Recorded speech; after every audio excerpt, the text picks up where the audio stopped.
استعفے آ رہے ہیں, علی محمد کی جعلی ویڈیو آڈیو چل رہی ہے. یہ ساری باتیں وجہ کیا ہے کہ پاکستان تحریک انصاف کو مزید ڈیمیج کیا جائے. بھائی پاکستان تحریک انصاف عمران خان سے شروع ہو کے عمران خان پہ ختم ہو. عمران خان صاحب نے اپنی ملاقات میں جو باتیں کہی ہیں وہ میں سامنے رکھ دیتا ہوں. پتا ہونا جی ان کا ٹی وی اور اخبار بند ہے, فیملی سے ملاقات نہیں کروائی جا رہی. عمران خان سمیت پی ٹی آئی کی اعلیٰ قیادت کے وارنٹ گرفتاری حاصل کر لی ہے جی. علماء بخاری نے 4 اکتوبر کو ایک تصویر ٹویٹ کی تھی, کوئی بندہ اسلحہ لا رہا ہے, یاد ہے آپ کو نا, وہ جب گاڑیوں میں بیٹھ کر, اور ڈی پی او ٹک نے آج اسی تصویر کو 24 نومبر احتجاج سے جوڑ دیا. انہوں نے کہا جی بڑے بڑے پنکھے آئے, انہوں نے پنکھوں نے جو ہے نا زہریلی گیس کا رخ ان کی طرف کر دیا, اور پتہ نہیں کتنی خطرناک گیس تھی, یہی کہہ رہے تھے شاید, یا تھوڑا سا اور مختلف کہہ رہے تھے. گورنر راج کے مزے لینے کے لیے فیصل کریم کنڈی صاحب نے کہا ہے کہ صبح میں گورنر راج لگا تو نمٹ لیں گے وہ, لیکن آئینی بینچ سے کوئی فرق کچھ نہیں پڑا. سپریم کورٹ وہیں کی وہیں کھڑی ہے, فیصلے سارے وہیں کے پڑے ہو رہے ہیں. آج باتیں نہیں ہو رہی کہ جناب انصاف میں دیر ہو رہی ہے, کو بتائیں فیصلہ ہو رہا ہے کوئی. السلام علیکم, محمد حضرت صدیق اپنے پروگرام پولیٹیکل ڈائریز کے ساتھ حاضر خدمت ہے. 3 دسمبر 2024 اور منگل کا دن ہے. پاکستان میں سیاست میں قحط و رجال ہے. ایک دور تھا یہاں حضرت شاہ احمد نورانی, مولانا عبدالستار نیازی, مولانا ابوالعلم مودودی, جتوئی صاحب, معاوضہ نصر اللہ, یہ وہ نام تھے جو چہرے مورے تھے سیاست کے. آج کہاں ہیں فرد اللہ بابر, کہاں ہے رضا ربانی, کہاں ہیں آج پیپلز پارٹی کن کے ذریعے ریپریزنٹ ہو رہی ہے؟ کیا رہ گیا وہ جمال اپنا قادر خان بندوق ہے, کیا وہ ان لیڈرشپ کے برابر ہے؟ نہیں, سوال ہی پیدا نہیں ہوتا. کیا جاوید جبار یا مشاہد اللہ خان یا مشاہد سعید وہ عطا پرتاڑ کے برابر ہے, یا برسٹر دانیال ہے؟ ابھی بچے ہیں سارے سیاست کے اندر, ان سے سیاست چلے گی. لیکن یہ اب سارے حالات بنا دیے ہیں, اور یہی وجہ ہے کہ سیاست یہاں پنپ نہیں رہی, یا سیاسی بلوغت کی کمی ہے, اور چینل پہ بیٹھتے لڑنا شروع کر دیتے ہیں اور کوئی کام ہی نہیں. وہ بدتمیزی کی حد تک بیٹھ کے, خدا رہا یار آپ سیاسی لیڈر بنے, ڈکٹیٹر مت بنے, تمیز کا دائرہ ہاتھ سے جانے نہ دے. لیکن کیا وہ کوثر کاظمی ریپرزینٹ کرے گا؟ یار اللہ ہی حافظ ہے یار, کیا میں کہوں. اور میں اور کیا بھی سکتا کیا ہوں آپ کو, لیکن یہ ذہن میں رکھیے گا. عمران خان صاحب سے ملاقات ہوئی, اس سے پہلے جو ہے ڈی چوک احتجاج میں گرفتار ملزمان کو ہے کپڑا ڈال کر پیش کیا گیا. فرد جرم کی کارروائی جو ہے وہ بابر اوان کی وجہ سے عدالتی دائرہ اختیار چیلنج کرنے پر 5 دسمبر تک مؤخر کر دی گئی ہے. ملاقات ہوئی, لیڈرشپ کے ساتھ ملاقات ہوئی, آپ نے دیکھا وہ بہت بڑی زبردست رہی لیڈرشپ.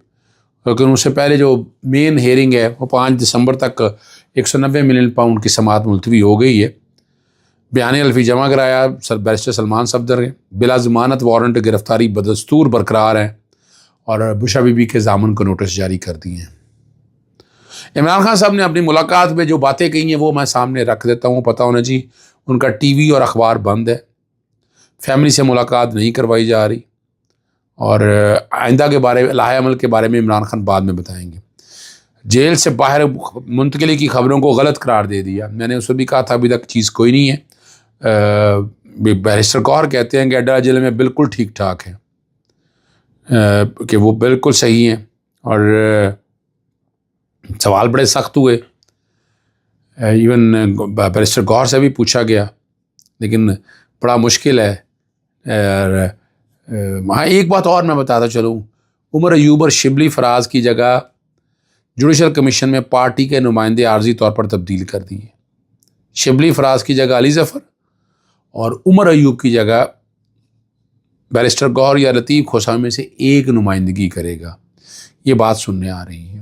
ڈی چوک میں جو گرفتار ہوئے ہیں ان میں سے تصویریں ساری آپ سب لوگوں نے دیکھ لیا. 283 ملزمان, 2 خواتین جوڈیشل ریمانڈ, جبکہ 281 ملزمان کو شناخت پریڈ کے لیے. اور یہ ایک نیا ٹرینڈ شروع ہوا ہے, ٹھیک ہے نا جی.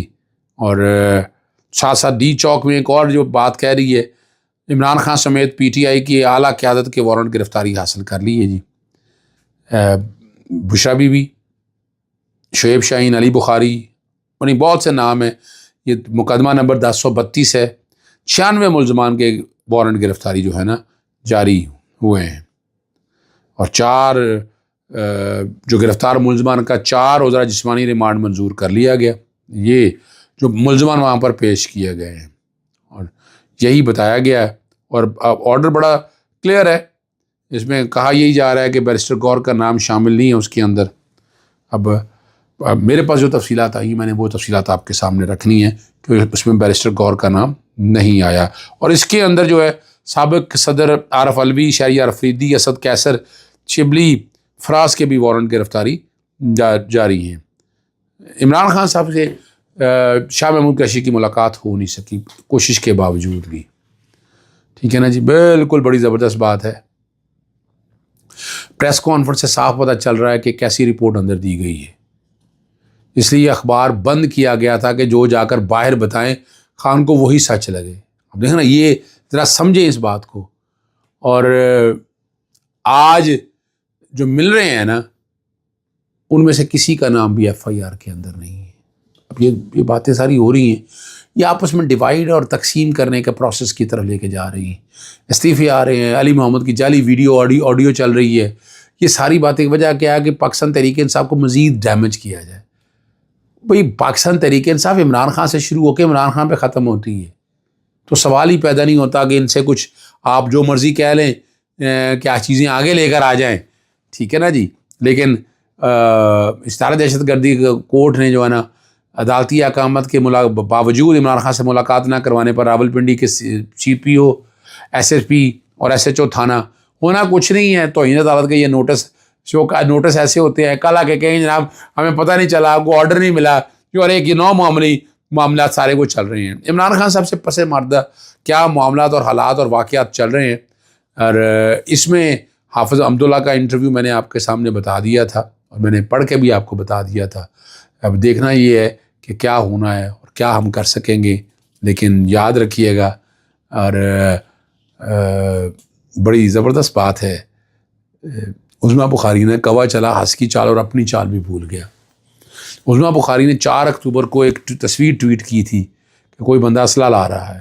یاد ہے آپ کو نا، وہ جب وہ گاڑی میں بیٹھ کر، اور ڈی پی او ٹک نے آج اسی تصویر کو 24 نومبر احتجاج سے جوڑ دیا.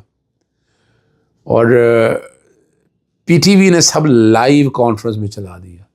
آپ اندازہ لگائیں، ایک پڑھے لکھے ہیں، کم پڑھے لکھے ہیں، اور حال یہ ہے کہ جھوٹ بولتے ہیں.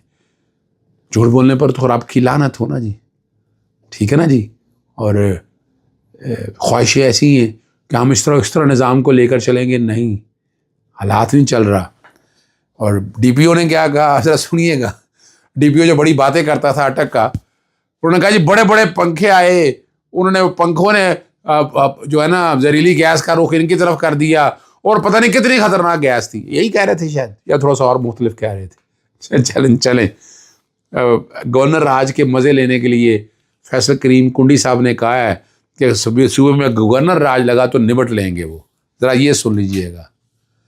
ٹھیک ہے نا جی. اور احتجاج میں جو ہے وزیر اعلیٰ کے ساتھ سادہ لباس میں پولیس کے اہلکار موجود تھے. اب کوئی بات نہیں رہے گی. اور گورنر راج کا میں نے پہلے بھی بتایا تھا آپ کو، گورنر راج لگانا اتنا آسان کام نہیں ہے. گورنر راج لگانے کے لیے آپ کو کیا کچھ کرنا پڑے گا. پہلے آپ کو حالات ثابت کرنے پڑیں گے، اور آپ لگائیں گے. صوبہ خیبر پختونخوا میں کیا حال ہوگا آپ کو اندازہ ہی نہیں ہے اس بات کا. پہلے ہی وہاں پر لوگ بہت سخت ناراض ہیں، نالاں ہیں ان کی عزیزوں کے ساتھ جو کچھ ہوا. آپ سیاست کو تباہی اور بربادی کی طرف لے جائیں. سیاسی جماعت پہ پابندی لگانے کے والے سے بتا چکا ہوں، آرٹیکل 17 کے تحت کوئی ایک گراؤنڈ نہیں ہے. وجہ صرف یہ ہے کہ آئینی بینچ سمجھتے ہیں.